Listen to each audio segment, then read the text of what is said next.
Agora eras, já eras, e se não for, não eras. Quero que você faça uma coisa pra mim. Vai no Google, busca Tiger, Alfred Bester e me diz o que você encontra.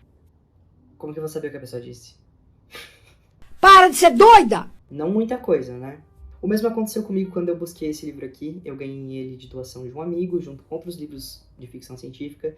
E fiquei bem intrigado, porque assim, essa capa não diz muita coisa, né? É uma imagem meio abstrata de um homem. E aí tem uma sinopse que também não diz muita coisa, basicamente. O que fala aqui? Tem uma guerra interplanetária e as pessoas conseguem jaltar, que seria tipo um salto pelo espaço com o uso do pensamento. Então é um teletransporte. Mas elas só conseguem fazer isso até 1.600 quilômetros. Bem arbitrária a escolha. Eu fiquei muito curioso, como assim um livro que você não acha praticamente nada sobre ele na internet, como se ele não existisse. Não dá pra entender muito bem sobre o que ele é, além de que ele é de ficção científica. Tem uma capa estranha, um livro antigo, editora brasiliense, tipo, o que é isso, né? E aí eu cheguei à única conclusão lógica que uma pessoa chegaria nessa situação, que é, obviamente esse livro deve ser uma joia escondida que caiu nas minhas mãos por acaso, e agora eu preciso ler ele. Realmente pode ser que seja uma joia escondida, né? Quando você não acha algo sobre um livro na internet. Ou pode ser que seja muito ruim. Então as duas, né, possibilidades ficaram ali pesando no meu cérebro e eu não consegui tirar esse livro da cabeça enquanto eu não li ele. O que isso tem a ver com o vídeo de hoje? Tudo. Vou explicar. Oi, meu nome é Arthur, mas você pode me chamar de Márcio. Seja bem-vindo a mais um vídeo. E eu não sei vocês, mas aqui em casa eu tenho acho que uns 4 lugares diferentes para pôr livro.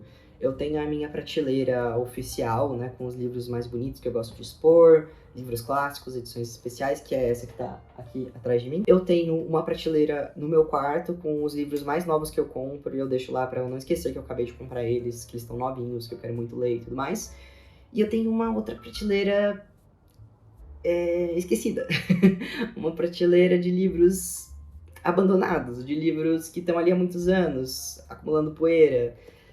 Não vou mentir, tá? É a prateleira onde os livros vão pra morrer. Basicamente é isso. Tem presente lá que eu ganhei há mais de 10 anos. E aí eles nunca viraram uma prioridade. Sempre eram coisas que eu queria ler em algum momento. Mas eu fui deixando pra lá, comprando livros novos. E fui acumulando esses livros. Aqui em casa, essa prateleira, ela fica numa sapateira. E aí tem uns nichos. E os livros ficam ali, meio encalhados num canto escondido do quarto. Eu posso até mostrar, mas assim, é um canto meio bagunçado do quarto. Eu não gostaria de mostrar. Aí, beleza, né? Peguei mais esse livro, mais uma doação, mais um livro pra ficar ali acumulando poeira.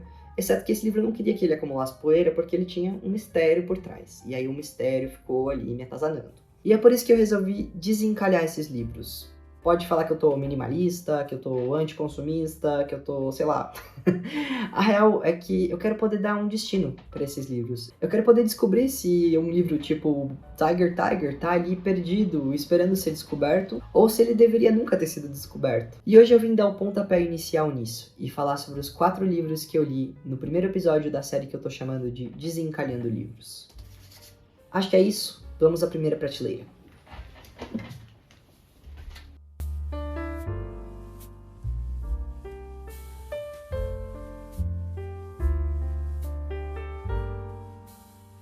E o que é Poemas e Cartas a um Jovem Poeta? Basicamente, é uma junção de poemas e cartas a um jovem poeta.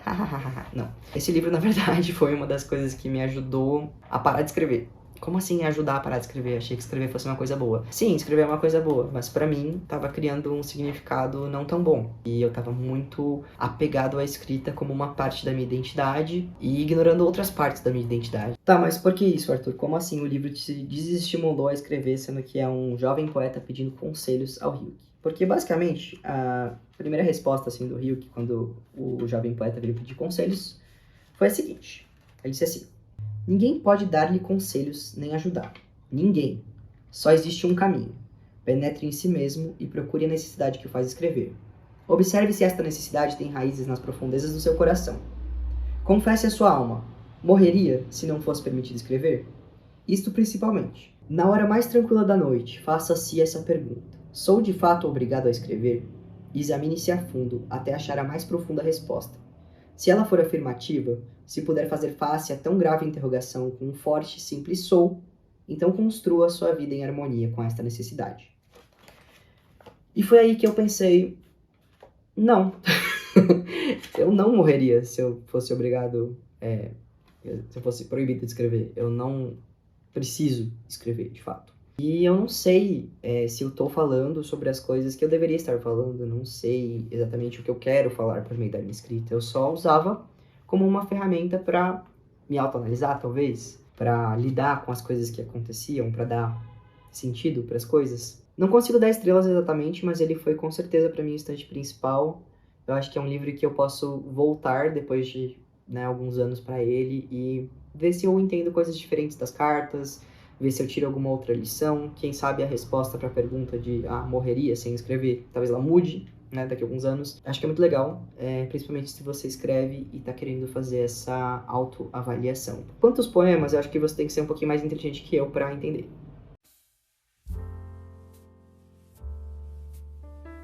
O segundo livro, Entre Nós Mesmas, Poemas Reunidos, de Audre Lorde, foi uma autora feminista, muito envolvida com o movimento negro. Ela fala bastante sobre maternidade, sobre relacionamentos sáficos. E esses foram poemas que eu consegui entender e, na verdade, me emocionei bastante com a maioria deles. Mas o legal dessa edição é que ela é bilíngue. Então você vai ter de um lado como foi escrito e a tradução é muito boa. E esse foi outro livro que foi pra minha estante principal, começando aí, né?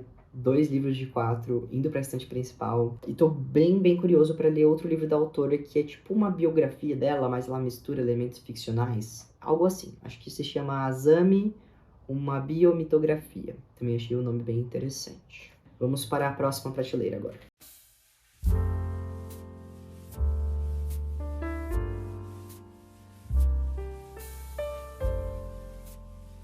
Doutor Sono é a sequência do Iluminado, ele se passa ali, eu acho que uns 30 anos depois do Iluminado. A gente acompanha o Danny, né, que era uma criança no Iluminado, e ele é um adulto aqui. Então a gente meio que descobre tudo o que aconteceu com ele desde o Iluminado.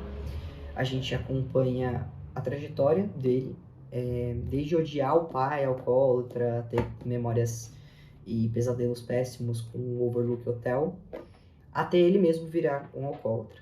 E o livro discute bastante isso, que é um assunto que eu tenho bastante interesse, é algo que sempre me chamou bastante atenção. Quando eu escrevia sobre alcoolismo, então foi assim, acho que a parte do livro que mais me chamou a atenção, que mais me prendeu. Ele realmente conta, né, coisas da história do Danny que são difíceis de ler, que são difíceis de você imaginar acontecendo com você ou com pessoas que você ama. Ele fala bastante também sobre o AA, né? O Alcoólicos Anônimos. Alcoólicos ou Alcoólatras Anônimos agora? Eu não lembro. Mas enfim, você sabe do que eu tô falando. E é muito legal porque, além de explicar como que são as sessões do AA e os sentimentos do Danny indo para essas sessões, para esses grupos, que pelo que eu entendi é um assunto bem...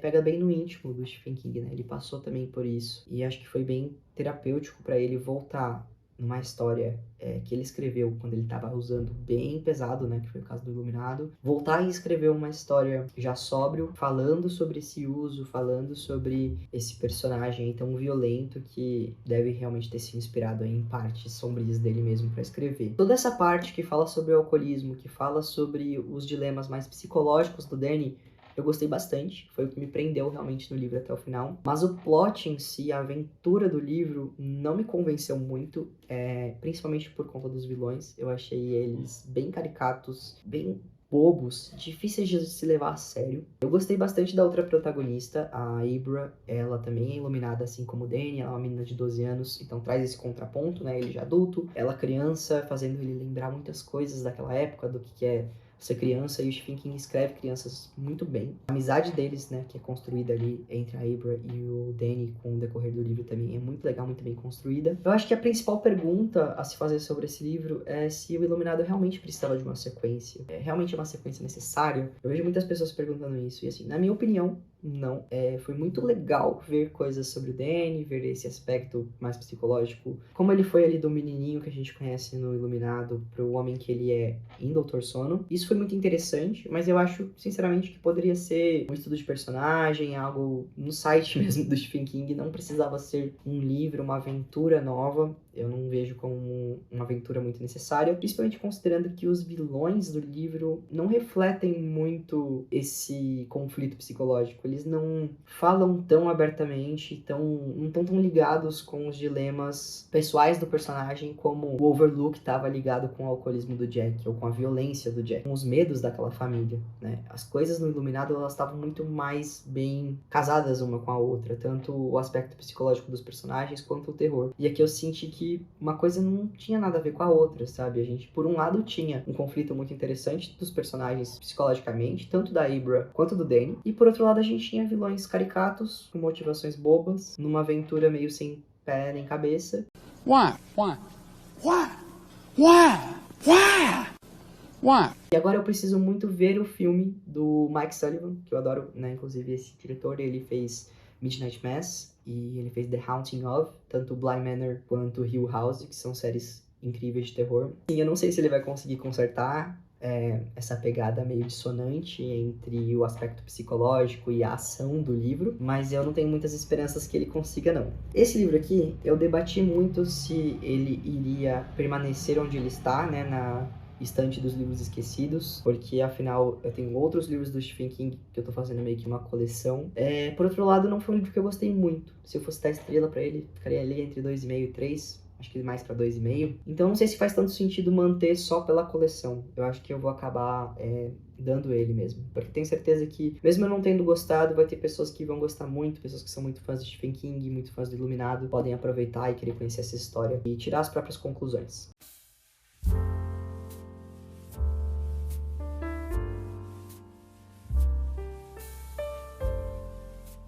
E então chegou o momento que todos nós esperávamos. O último livro que eu li para o primeiro episódio de Desencalhando Livros foi Tiger, Tiger.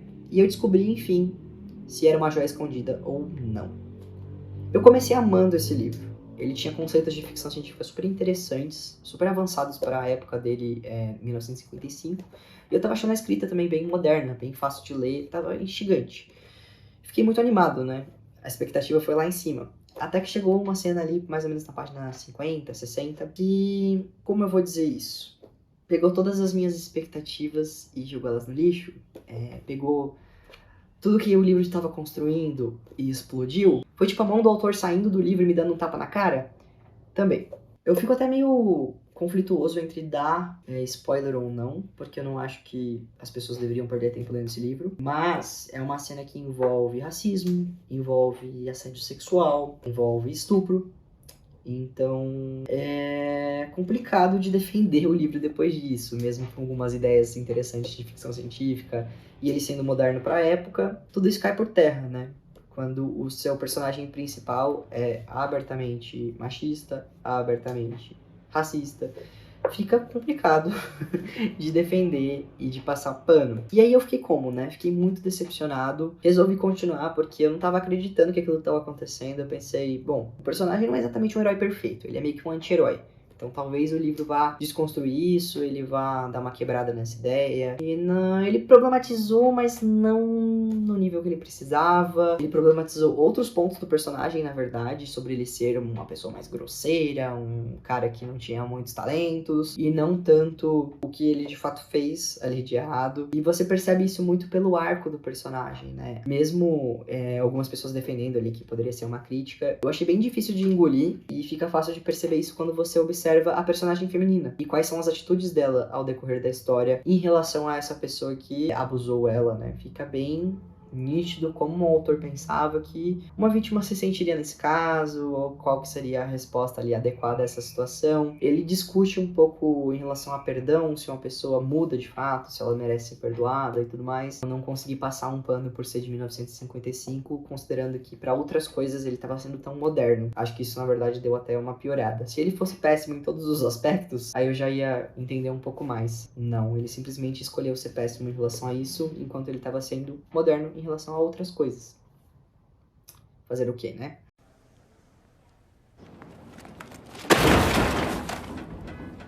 Então é isso, não preciso nem dizer que fiquei bem decepcionado, descobri que A Minha Joia Escondida, na verdade, era um livro problemático. E aí o grande mistério dele não ser encontrado na internet é porque, na verdade, o nome desse livro é outro. Eu acho que ele se chama To All Stars My Destination, alguma coisa assim. Eu vou botar aqui o nome direitinho. E esse nome aqui, Tiger, ele é o nome dele britânico. E aí eu não sei porque quando a editora brasiliense trouxe pro Brasil, ela trouxe com um nome menos conhecido. E aí se você procura ele pelo nome mais conhecido, o nome de fato original, você vai encontrar várias pessoas discutindo a problemática do abuso sexual e do racismo no livro. Vai ter gente defendendo, vai ter gente, assim como eu, criticando. E você pode ir lá, né, ler, se você quiser ler o livro também, tirar suas próprias conclusões. Mas eu não recomendo muito não, porque mesmo considerando só a ficção científica, que sem as problemáticas, ele não sai muito daqueles conceitos iniciais. Ele não vai para um lugar muito interessante. Ele pega conceitos interessantes de ficção científica e se torna uma história de aventura, ação ali com um pique meio espionagem, que não é dos mais originais, não é dos mais interessantes. Ele tinha muito potencial mesmo. Eu acho que isso me deixou ainda mais triste, sabe? De ver tudo que poderia ser e aí ver como ele foi para um caminho totalmente oposto, sendo problemático e não trabalhando de fato as coisas interessantes que o livro tinha trazido ali no início. E foi isso. Acho que um final um pouco anticlimático para um mistério tão grande. Mas é isso, gente. Eu acho que eu tava me iludindo, pensando que poderia ser uma joia escondida, só porque ninguém falava sobre, ele era um pouco misterioso, eu gosto de um bom mistério. Mas é aquela coisa, tem coisas que são melhores na nossa cabeça do que na realidade. E foi interessante pelo menos passar por todo esse processo de achar que eu tinha encontrado alguma coisa magnífica. E aí descobri que não, na verdade é só um livro problemático que foi publicado com um nome diferente. E é isso, agora eu tenho uma história diferente pra contar, eu acho. Os 4 primeiros livros que eu escolhi estão aqui, né? A gente tem 2 que foram pra minha prateleira principal. Um livro de poesias e uma mistura de poesias com cartas. A gente tem um livro que eu vou passar adiante, né? A Decepção em Questão. E um livro que eu tô bem em conflito, se eu passo adiante ou se eu mantenho ele na prateleira em que ele está. Mas pensando em fazer a alegria de outra pessoa que pode gostar mais dele do que eu acho que eu vou acabar passando pra frente. E foi isso, esse foi o primeiro episódio de Desencalhando Livros. Se você gostou dessa ideia e tá pensando em fazer o mesmo, não esquece de deixar o seu joinha, se inscrever no canal e comentar aqui embaixo qual o próximo livro que você quer desencalhar em 2023. Você também pode me seguir no Instagram, eu sou o Literamars por lá também, para você descobrir qual o próximo livro que eu vou desencalhar no episódio 2 de Desencalhando, que deve sair em algum momento do tempo, que eu não vou dar uma estimativa, porque eu sou péssimo com isso. Se eu falo que vai vir no mês que vem, vai vir no ano que vem, então eu prefiro não falar nada.